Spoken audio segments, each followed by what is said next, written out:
कसरी छाडौं म यो देश जसको आँगनमा हिँड्न सिकेको छु, खेल्न सिकेको छु,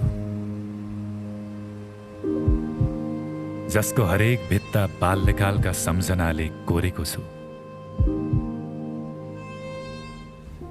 कसरी छाडौं यो देश जसको काखमा बाँचेको छु, जसलाई आफ्नो भनी सम्बन्ध गाँसेको छु। कसरी छाडौं यो देश जसको आशाको भारी र भविष्यको जिम्मेवारी बोकेको छु।